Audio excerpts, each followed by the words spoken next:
I'm ready for tonight. So we're going to talk, the most appointments I get are about people coming in anxious, stressed, panic attacks. That Las Vegas thing hit so many different people. And I want to talk about that because it affects all of us. And if it doesn't affect you personally, I guarantee you there's somebody you work with or a family member that it does. And so tonight we're going to talk about being anxious for nothing, all taken from Max Lucado, who wrote a book on that topic, and that's what I've been studying. So we're going to begin by just take a deep breath.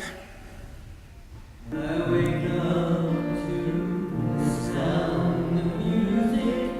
Mother Mary comes to me, speaking words of wisdom. Let it be. Let it be.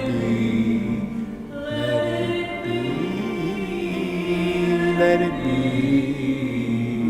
Let it be.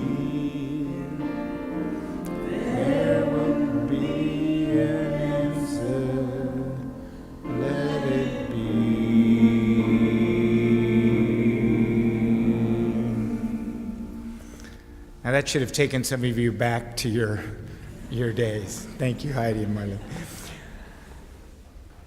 When she sang that at BB&B, I was sitting there going back going, man, I'm old now.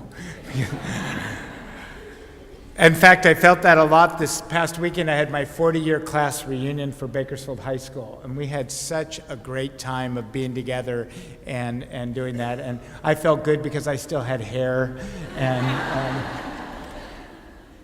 But it's funny that I talked to a few girls that I went to high school with who were emailing me back and forth, and then I called them because they weren't coming to the reunion, and they said it made them nervous. Some of them were still dwelling on stuff from high school 40 years later, and one of them was worried that she had gained weight, and I'm going, oh, come on. We're worrying about the wrong things. This is just a time to get together, and we were all friends, and we hung out. We're all still friends. She goes, I'm single, and I said, look at me. I'm single. So, class reunions. But Max Lucado wrote this book, Anxious About Nothing. Great book, highly recommend it, inspiring to me. Anxiety is trepidation. There's a big difference between fear and anxiety. They're cousins, but they're not twins.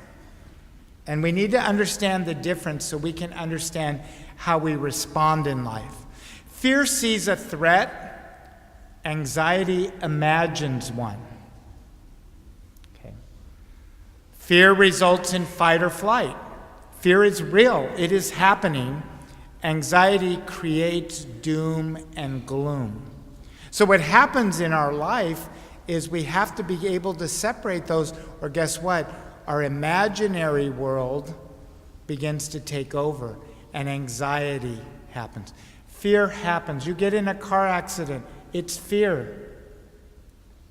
You have a child that's sick, or there's a death in the family, that's fear. It's a real thing that happened. I remember, Peggy, talking to you when you had a home invasion, when somebody came to your door and did that. That's fear, that's real, that happens. Okay, that's a real thing. We should be afraid. And what happens? Fight or flight. We either fight back or we run. Those are our normal reactions. But anxiety is, I think somebody's going to break in. I think that I'm a horrible driver. Nobody lets me drive. I've wrecked a number of cars. I don't like to drive. And there are times I'm driving where on a certain day I feel everybody's trying to hit me. Okay, that's anxiety. I don't think anybody is really, when I think about it, nobody's really thinking we want to go hit that guy. But I feel that. And so we begin to play on that, and that anxiety overwhelms us, and sometimes it even paralyzes us. When your child is going through a difficult time, if you have a child that's maybe been in addiction or going through a divorce or something, sometimes we can project. We take on all of their emotions and feelings, and it makes us even sick when that's their problem. And what we need to learn to do is to preserve and take care of ourselves. And that's not a selfish thing. That's a holy thing. Because anxiety is not real. Fear is. Anxiety takes away our breath, our sleep, our energy, and our well-being. Sometimes it even puts us on hyper alert. We're just always waiting for that thing to happen. I even had a woman tell me at the last WOW that she loves coming to WOW, but as soon as she gets here, she gets really nervous that somebody's maybe going to attack her in the parking lot. So I was going to get a group of people to go over. No, I didn't. Even Psalm 37 says, "Do not be filled with anxiety. It only causes harm." Jesus talks about anxiety throughout the scriptures, and that's what we need to adhere to, and that's what I want to talk to you about today. Anxiety creates harm in our necks, our jaws, our backs, and our bowels. I say that because it does. It affects the very core of who we are.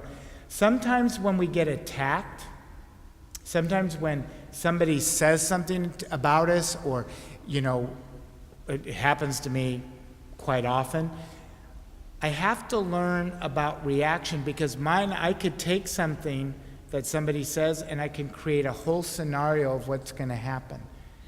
And then all of a sudden I can't sleep. I'm awake at night processing, going over and over and over again. That's not how Jesus intended us to live.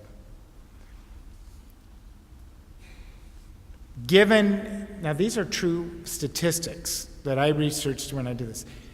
Every year, over 50 million Americans have a panic attack or are diagnosed with an anxiety disorder. 50 million. Anxiety disorders in the United States are the number one mental health problems among women. It's your number one thing. So think about that. For men, it's alcohol and drug abuse, then anxiety. It is estimated that we spend in our nation $300 billion a year in medical bills and lost productivity due to anxiety. They did a study, 200,000 college freshmen, and they interviewed them, they did this study, and the number one thing they listed in their lives was anxiety.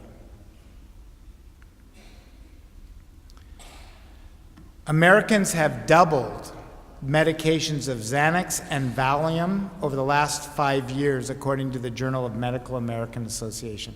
This isn't a little problem. This is a big problem. And that pill or that drink at night that some people feel they need to calm themselves, it's not the answer. Because all it does is it takes it away for a little while, but it doesn't get to the root of what is causing the anxiety in our lives. So why all of this anxiety? We say we are Christians. I trust you, Lord. Lord, you're the Lord of my life. I give you my life. I trust you. Then why are we so anxious? Why do we worry so much? Sometimes we allow the simplest thing to set us off. Now, there are different reasons why specialists think we have anxiety. I read a report where many of them think it's the new technology we have, meaning that we get news every moment. Think about 20 years ago. Something like that happened in Las Vegas. You wouldn't have heard about it till the 5 o'clock news. You wouldn't even have seen much about it. Then, the next day, there'd be an article in the paper and you'd know a little bit more. Now, it's happening, and while it's happening, people are posting videos and this, and we're drawn into this anxiety-filled moment. Think of our children today. On Wednesdays, I usually have lunch with my grandson, Alexander. He's 4 years old. So he gets out of preschool. His dad and I go have a little lunch with him. That's kind of our little routine. So I'm looking there, and he's 4 years old, and he always will say to his dad, "Dad, can I see your phone?" So he's on there, and this kid knows how to do more on the phone than I know how to do. But my fear is he's 4 years old. What's going to happen when that is his modem for communication, when that's his way of dealing with life instead of talking? So I was really happy when his dad said, "Come here, now our food's here, give me the phone," and made him engage in conversation. But how many times have you been at a restaurant or anywhere where everybody in the family is engaged? And they're saying that is creating anxiety in our lives. That because we are constantly worried. So the other day, I misplaced my phone. I couldn't find it for 7 hours. Okay, you would have thought I was in the state of terror. Oh my God, nobody will be able to get a hold of me. And then I was like, whoa, it's a phone. If they want to get a hold of me, guess what they could do? They could do what everybody else does. They could call the church. And the church will buzz me in my office and say, "Somebody needs you." But all of a sudden, that attachment. And I think it causes anxiety. I'm so OCD that I can't have any numbers on my phone. So when I look at my phone, it says there's 5 emails. I have to look at them to get the 5 off. And I delete everything, so don't ever think I save. There's nothing. I don't want anything in my album. It's how I made up. Some ways it's healthy, but guess what? There's an anxiousness when I see there's 5 texts and 4 emails. And then I keep saying, what am I going to do to combat this? Some people say that it's in our environment. The pollution, the way we're eating, we're chemically imbalanced with all the stuff in the food. And I've told you, now I've been on 5 months. I've not had beef, chicken, pork, or fish. I'm doing a very healthy eating. And I have to tell you, there's a big difference.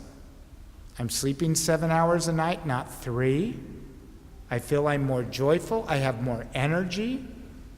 I actually came out here tonight with no anxiety to see hundreds of women in one room, where sometimes I'm like, oh my God, I get, but it's because guess what? As I'm cleaning my system, I'm feeling better mentally, physically, emotionally. It was really nice to go to my reunion and actually feel really healthy. Because I remember, don't think I've ever forgotten, I know what it's like to weigh 315 pounds. I know what it's like to have a towel on the altar at Mass and wipe myself because I'm sweating all through Mass. It was really nice to have the energy to dance and have a great time. Yes, I like to dance. But I think chemical imbalance and all of that in our young kids, everybody, they just take every child, you're ADHD because you wiggle in your chair. My mother was a teacher. She goes, I don't buy any of this. She goes, you know what? So it's just a little anxious kid. They'll get over it. They grow up. They learn to sit and do all this. And then you wonder when you see Dad and Dad's going like this, kids inherited it. What's wrong with a kid being a little this? We don't have to medicate everybody. Some people say it's overpopulation and crowdedness. I have people that come to church now that have to stand in the back and do this. They can't be sitting in a pew next to people because they feel claustrophobic. We've created that. Some say it's the fast pace of society, that we're all going 90 miles an hour, and that's just creating anxiety. We're always late. We're always in a hurry. People, the way they're driving. Some say it's the decline in religion and faith. People just don't believe in God anymore. I went to the first function I did, and 2 people they were wearing baseball caps, and they had an A on them, and I didn't notice the emblem, and I thought it was a business or something, and I said, what is that? And they go, oh, we belong to the atheist. We're atheists. And I'm going, now you have baseball caps? oh my gosh, this is like a growing, but they do, and they said here in Bakersfield, they said there's at least 25,000 people that are connected to them and their organization of atheism. So you believe in nothing. Some say the world's conditions, things like the threat of nuclear war with Korea, the thing that happened in Las Vegas, all of these kinds of events are making us nervous. I think it's all of those. I think it's a little bit of all of those that are making us anxious. And guess what? All of these things, most all of these things have been planted in our heads.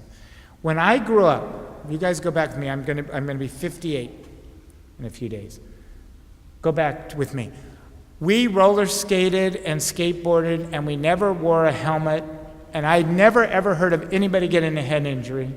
We rode boats, but somebody has said, guess what? If you don't wear this, you're going to get hurt. So you put fear in a person, they get hurt. We played on monkey bars. We did this. We rode our bikes. You broke your arm, maybe. I never broke a bone as a child, and we did all of that. But we played in the front yard. We played around the blocks. We rode our bikes to the grocery store. I rode my bike from Westchester to Emerson, to junior high. We weren't afraid. But now, every child is told somebody's going to steal you, somebody's going to kidnap you, somebody's going to do this. And so kids build up all this fear. Then they cling to everybody. They don't want to do anything. You're afraid. And parents, TV and everything has told you, keep an eye, watch everything of your child. Make sure you get them, like you do with your dogs. You put a little thing in them so you can find them when they're lost, But what happens is, all of a sudden, all this built up fear. We're afraid. You see a homeless person. We're afraid. Why? Because 1 in a million homeless person attacks somebody, but they make such a big deal about it. We believe that every one of them is dangerous and going to hurt us. So we build all this created fear, and then we're afraid. We're afraid. At night, we check all the doors, and we put on all the alarms, and we wait to hear a noise because we know somebody's going to get us. That is anxiety. It hasn't happened, and yet we're projecting that, and we're raising an entire generation of kids. When a kindergartner tells me they're stressed, what? Finger painting's a little off? Your graham cracker was dry? What in the world at 5 years old? And how do you even know what that word means? Guess why? Because that's what we teach. And we got to stop it. And if we're not calm and peaceful, we're going to create a world that is so out of control. If you're not out of control, count how many family members you have that are paranoid, that are scared, that are worried about everything. Most of this experience, I believe that all of these kind of play a part in ours, and then we add our own stress in our own lives. You know what? You look and you get a little thing on your, I haven't noticed it. Oh my God, I got cancer. Oh my God, it's stage 4. Oh my gosh, I got 2 weeks to live. And you go and he goes, that's a mole. It's fine. But see, here's the difference with fear. Fear means you go to the doctor and the doctor says, we've diagnosed that you have cancer. That's fear. That's normal. And you know what you do? Okay, now I got to deal with that fear. Anxiety is creating it. I've got it. I know I'm going to get it. I went to the doctor. They said they found a blemish on I'm always in my office going, relax. They found something. Praise God they found something. Let's see what it is. And then they go, they found it's just a benign little thing. Great. But you were so worked up and you got yourself, I think we're going to make ourselves sicker. So you know what we do? We have to live in the present moment. It says in Philippians 4:6, be anxious for nothing. That's where Max got this. Be anxious for nothing. And I want to say, yes, Lord, I believe you. How do I do it? Because for some reason, it takes over who I am. Luke 21:34 says, Be careful, or your hearts will be weighed down with all the anxieties of life. So the first thing we got to do is we got to look for the signs in our life. Are we being anxious? One, do you laugh like you used to laugh? Because sometimes I look at you and you people look miserable. And I love when you laugh here because I'm going like, they probably haven't laughed for so long. I had one lady tell me, she said, I haven't laughed. And she goes, I was thinking there, and she goes, gosh, there's just two things. I haven't laughed in years, and I haven't kissed a man. And she says, and I laughed so hard. And I said, what'd you do? And she goes, well, I kept thinking I'm going to go outside and find a man and kiss him. And I said, well, slow down. Let's just do it step by step. But do you laugh less than you used to? Are you just so serious all the time? Because I tell you, when you go through things like I talk about with my parents and their death, man, that sucks that joy out of your life. But you have to reclaim it, because I know how my parents want me to celebrate and live life and be joyful. And we have to sometimes reclaim the joy in our life and not just look miserable all the time. And not just, sometimes we have to force a smile. Sometimes I have to say to myself, good morning, how are you? I got to put a little umph in it. I got to make it happen. I can't just, hi, yeah, hi. I got to create that. And when I do, I become more life-giving. Do you see problems, and are you that's what you focus on? It's like I tease the Golden Agers every time I say Mass for our senior group. I'm always saying to them, what do you talk more about? Do you talk more about your grandchildren or your medications?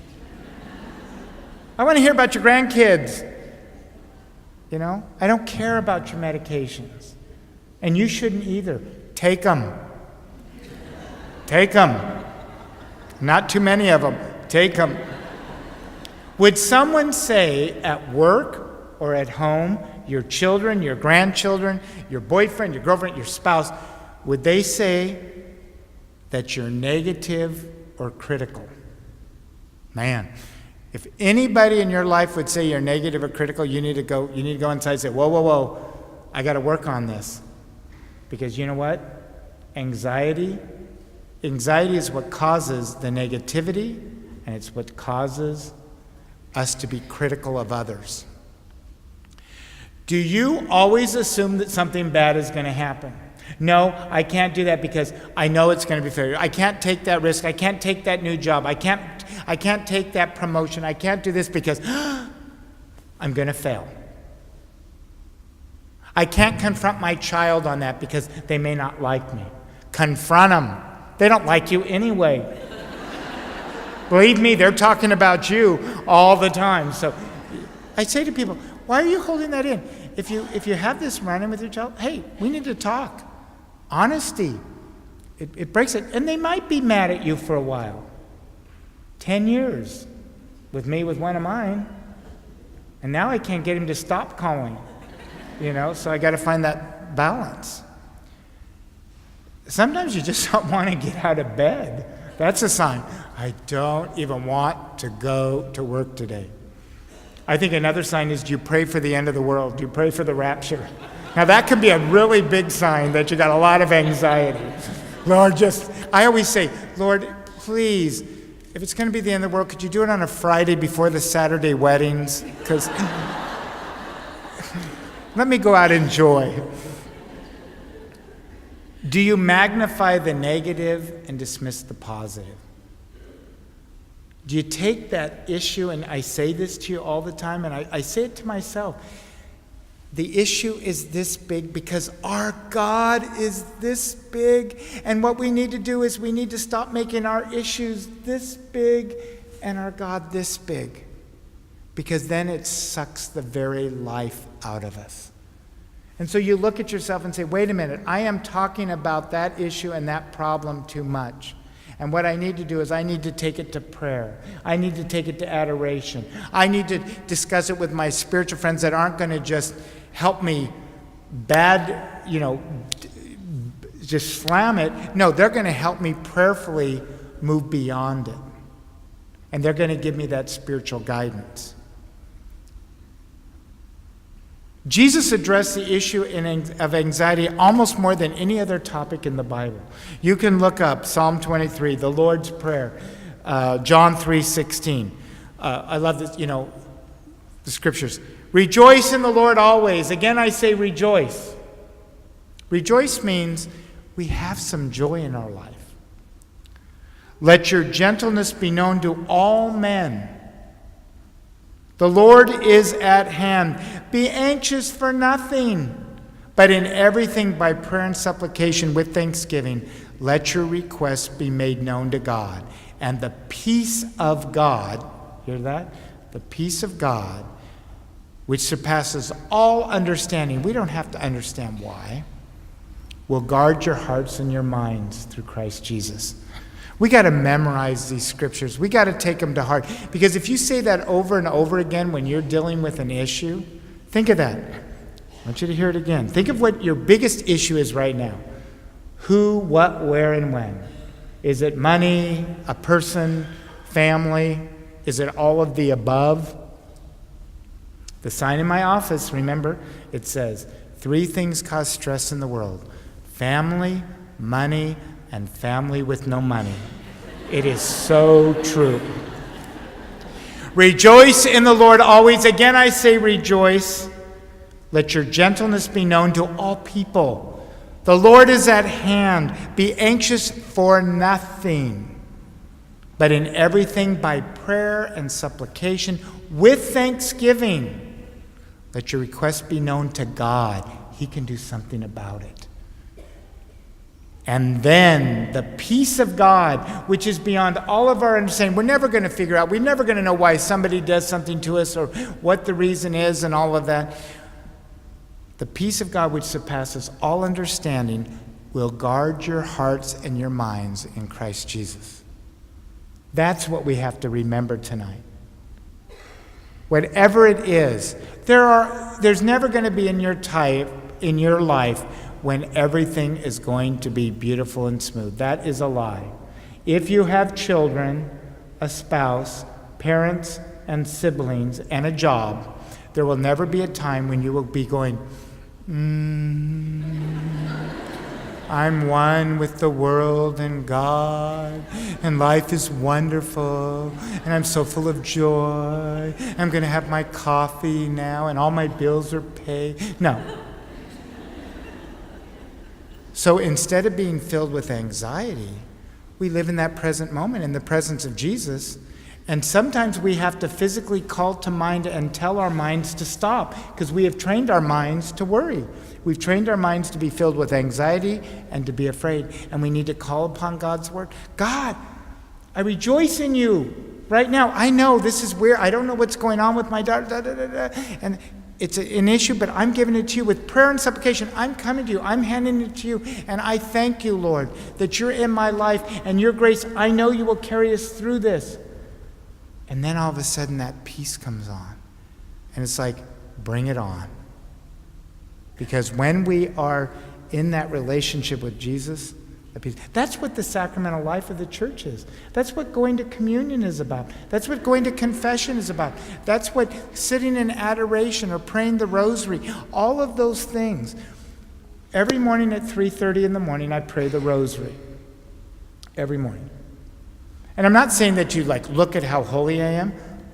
I need it. And sometimes I fall asleep when I'm done. I think sometimes I fall asleep while I'm doing it.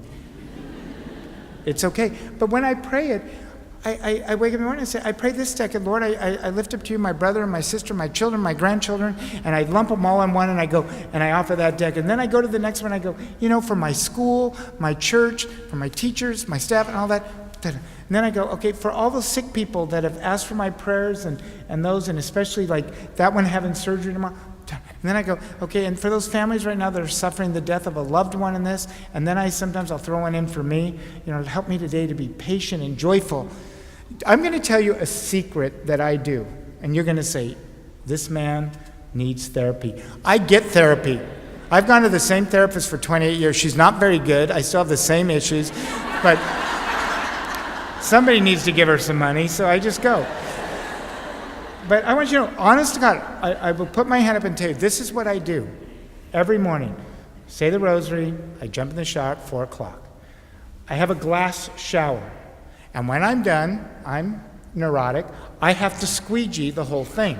It takes 13 squeegees to get the entire thing. So what I do is, and every morning, and sometimes I'm stuck, and I'll go, okay, Lord, today, give me patience, peace, gentleness, kindness, understanding. Because I'm also wet, and I'm going, help me to be joyful. Help me to be kind. Oh, I already said that. Okay, I can't do that one. So, and I get all 13, and I do it honestly every morning. And that's how I squeegee my shower. It becomes prayer because I want those things. Help me to slow down today. And I use the theme. Help me to slow down, to simplify, to sanctify. But then one morning, I'm half asleep. I can't remember those. I'm going, help me today, Lord, to be creative. Help me to drive careful. You know, I whatever comes, but I make it prayer. We got to take things that we do in our daily life and do it. But you know what I have to tell you is, when I get in the shower, I'm joyful. I'm in a better mood now. I'm happier. And I've been doing that for about a year. I have the cleanest shower. And I've challenged myself first thing in the morning. It says in the scriptures, whatever things are true, whatever things are noble, whatever things are just, whatever things are pure, whatever things are lovely, whatever things are good, if there's any virtue, then meditate on these things. See what Jesus says is, if we meditate and we contemplate and all we think about is that problem, the problem grows. But if we think about what's good, so instead of thinking about, okay, my child brings home this report card and it's bad, okay, whoa, no, I'm overreacting to whatever it is, and you bring it back in and say, wait a minute, what a blessing. There are children all over the world with cancer. There's this and this. I got to thank you, God. Yes, I got to discipline my kid. Yes, I got to get him in order here and this. But let me not just beat them to the ground. Let me affirm them while I discipline them. As your kids get older, you know, it's harder and harder. But sometimes it's like we can find everything they do wrong, but we don't find the good that we do. And we do it not just with our kids, we do it with our coworkers, we do it with everybody. We see the negative in them, and we dwell on that instead of looking for the good. And the Lord tells us, dwell on those things. At the end of your day, don't dwell on what went wrong. Dwell on what went right. What was good. Go to bed with a smile on your face. You know, Lord, yeah, let's see, I wrecked the car, I did all that. Yeah, those are okay. And yeah, I didn't get anything done on my list and that, and oh yeah. No. Wait a minute. I talked to my friend today, and I know that I was present to them. You know, Lord, I thought of you today when I drove by and I saw the leaves changing on the trees, and I realized that life is a cycle. You know, Lord, today I was kind to that person, you know, that I saw that I didn't know. I really took time to look at them. Celebrate the good. And then you know what you do? You go to bed at peace. There's always going to be those things that Satan throws at you because he wants you to think about them. Guess what? It's a car. So what? It can get fixed. But each moment of every day is precious. The scriptures, meditating on them, listening to spiritual music. If you get in my car with me, and I'll tell you, because I always hire a college kid that runs my errands and does all that for me, and he'll take my car, and I get in the car, and then it's on his music, and now he's learned to go put it back on mine, and I'm listening to symphony. I don't want words. I don't want this, and I have 2 stations programmed, Christian music and just symphony. And so when I get in the car and it plays, it slows me down. So even though I'm running to the hospital or I'm going to this appointment or that, I get in the car and I turn on, I go, I change things. Going to church, coming to church and just sitting when nobody's here. That's why I love that the chapel's open all day. Just even a 5-minute visit. You're running all these errands, crazy, doing everything. Come and sit 5 minutes. Just sit with the Lord. Close your eyes. Breathe it in. A friend of mine, I got a present today and I loved it. I opened it up and it's a diffuser. Because I believe, for me, I'm a sensing person, sounds, music, all that. And I was at her house and I go, man, what is this? It smells so nice in here. And it wasn't overwhelming. I don't like overwhelming scents and all this. She goes, it's a diffuser and you just put a couple drops in. And she got me all kinds of fun oils that, stress and lavender and this calming. And I hooked it up today right away. And I plugged it in and I put it in. And I could already tell it had a calming effect on me. And I said, I love this. We can do little tiny things that slow us down in the work and the pace we live. The rosary, confession, adoration, all of these can help us. And guess what? We can help other people with their anxiety. When you have a friend, instead of taking on their anxiety, I say, take it to Jesus. Go in there. Lord, I'm here on behalf of so-and-so who's going through this divorce. When I sit here right now, Lord, send the calmness and your grace upon them. When you receive Holy Communion, Lord, as I receive this Eucharist, share it with my friend.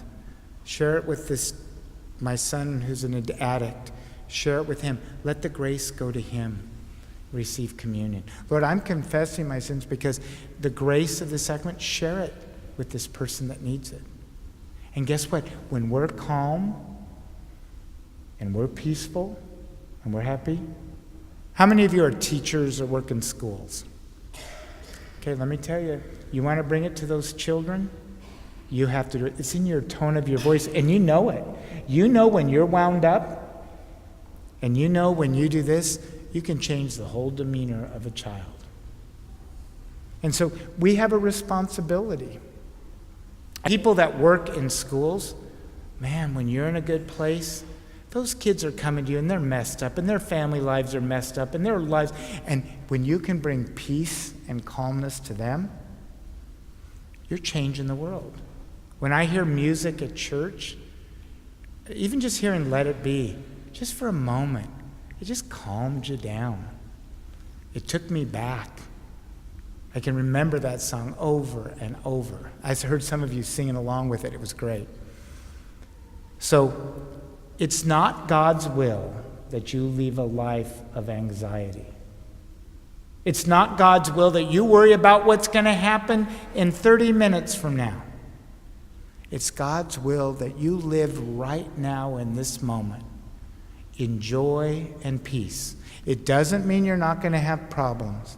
It doesn't mean you're not every once in a while worried about your mom and dad who's sick or this or this. But we don't help sick people when we're anxious. It doesn't help them one bit.